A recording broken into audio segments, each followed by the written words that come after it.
Hey everybody. I just wanted to remind you guys that if you scroll down on the Club website, you can not only find out more about my coaching, but you can also find my contact information. You can also purchase my coaching.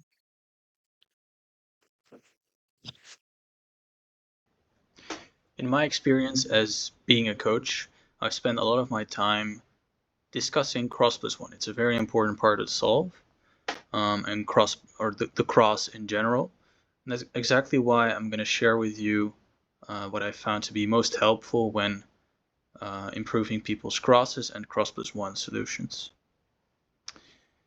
So I've input 5 different scrambles. These are the scrambles that I used to get my PR5 average from 2 weeks ago, something like that, at a Bucharest cubing competition. And what's interesting about this is I'm a color neutral solver, but all of these solves are actually white only. So that's a pretty cool coincidence. So I figured it's a pretty good opportunity to discuss the scrambles.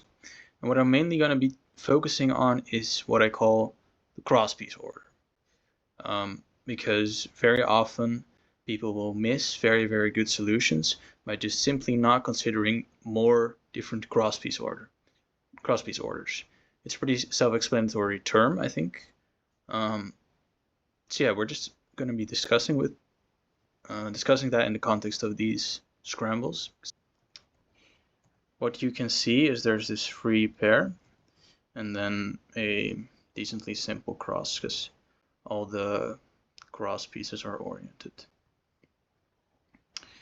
So let's start with the intermediate approach to this. So keeping it very, very simple. The immediate instinct tells me to preserve the edge that's already solved, so the green edge. And that's exactly what I did. And in this case, the first thing I checked was also the first thing that I ended up doing. So it's a very simple solution. So we're starting out with green, and the next one in order is blue, and after that red and orange are kind of at the same time. So I did it from this angle with the red in front, yellow on top. And I did it with D, R prime, or D prime, R prime, D prime, R prime, and then L, and then D prime, except I did a wide U prime to avoid rotation. Just a very, very simple cross. Preserves the pair. The rest is also very simple. Let's retry that scramble. So in this case, it's a very, very simple one. But what is definitely worthwhile checking is different crosspiece orders. So in this case, we started out with green, which is probably a good move, right? Because it's already in there. But maybe after that, we can, instead of doing blue, we can do orange and red first. That's something worth considering. They're both also oriented in good positions, so something like D2L R2 as a start would be worth considering. In this case, it doesn't give a great continuation, but the cross solution is quite equal.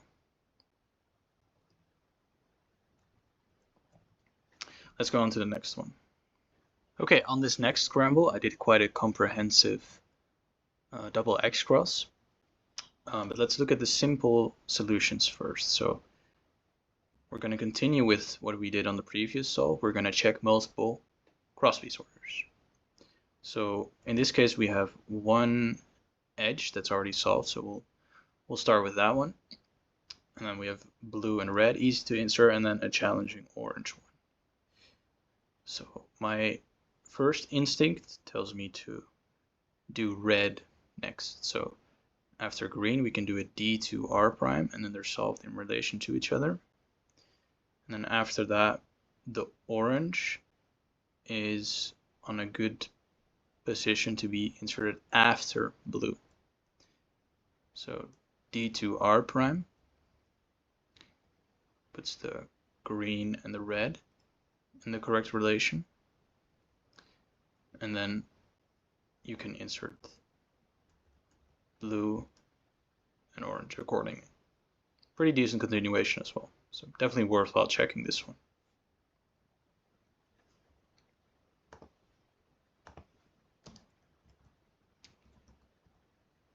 Okay, let's retry it. So we did green first, then red. Let's try one where we do green first and then blue. So that would be D prime, R2 prime. If we don't do any pre-moves. Seems like a good idea. D prime, R2 prime. And after that, the orange is still stuck on the bottom. So we definitely want to do red afterwards. So red and then orange. Just in terms of cross, I think it's about equal as the first solution I was thinking of doing. But this is also quite good.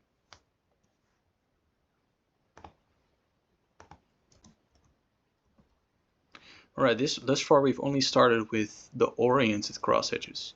But once you get a little bit more advanced, you might start having an intuition for also starting with misoriented cross edges. The ones that are just more challenging. Doesn't necessarily have to be misoriented, because sometimes there's a good continuation after that as well. But that is something you would be checking quite late. I mean, obviously starting with the pieces that are already solved or close to solved is obviously the better move.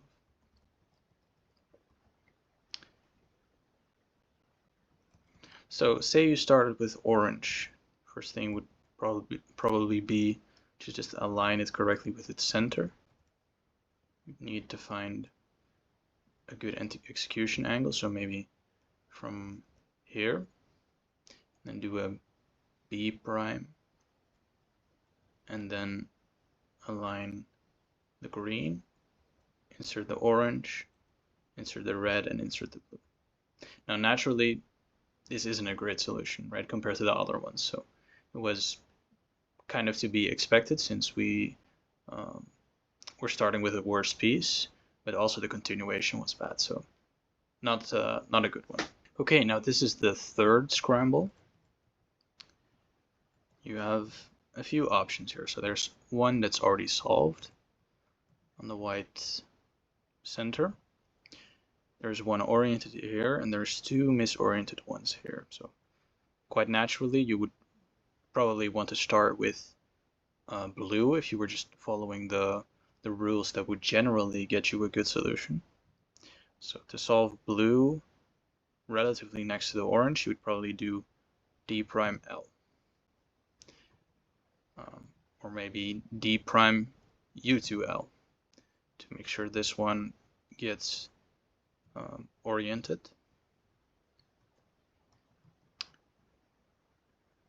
That still leaves red in a relatively awkward position, so you might not want to do that. Instead, you could finish with a R prime FR, something like that. Decent solution. Let's check another few.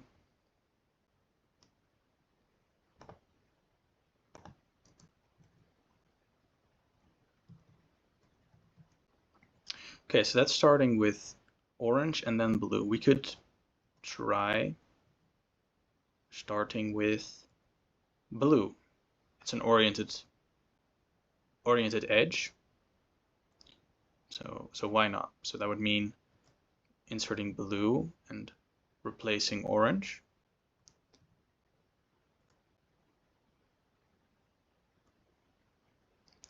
And then a D, and then probably a U2 to take the green with you, R prime F, but that leaves the red in a very, very awkward spot. So this is not that big here.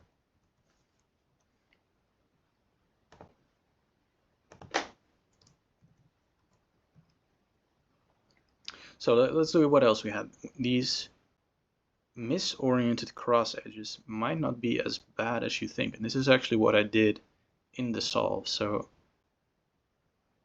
on first glance, they're not great. If you just pick one, like I picked the red one first, we start solving the red in correspondence with the orange with an F, L, F prime, you can, in only 3 moves, solve these 2 cross pieces. That leaves the final cross piece, the blue one, still in quite a favorable position. Okay, this is scramble 4, and this is quite a tough one. As you can see, there's 2 misoriented edges, and the cross edges are kind of clumped together here in not a favorable position. So let's see what we can do here. The first instinct would probably be to start doing blue, and after that red or orange.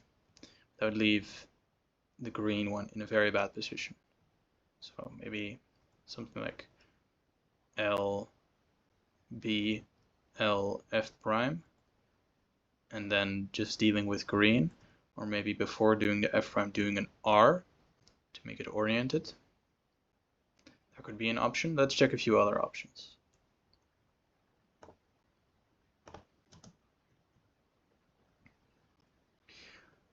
So that's starting with blue. Let's look at a few others. So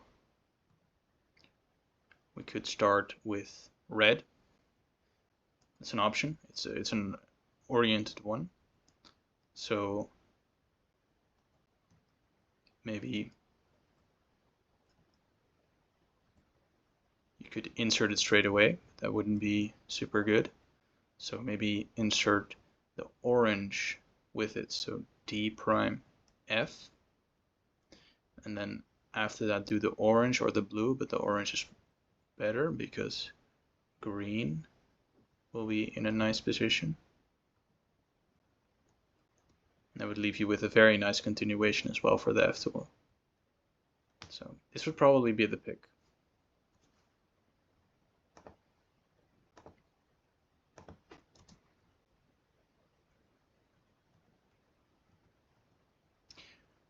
Okay, let's try one more.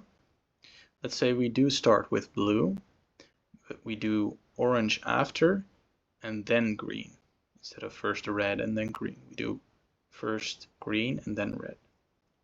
So I was thinking of doing L and then moving the green one under the orange.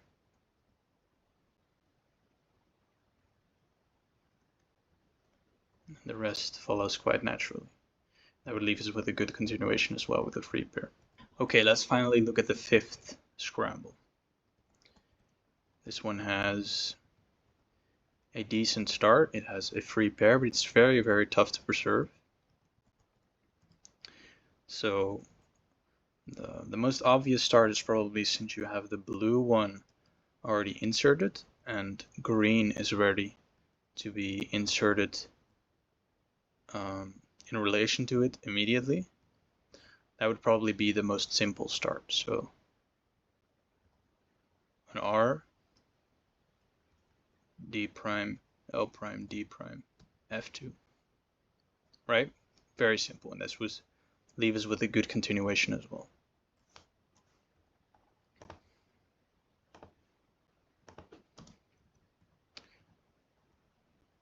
So let's look at another one. So maybe we can do red first. So we solve red, and then after that, since both blue and green are on opposite centers, probably move red to the orange center, and then do L, R, and after that a D2, F2, which would leave us with a good continuation as well with a free pair. The cross is slightly worse, so I think the first solution we saw would be the best one.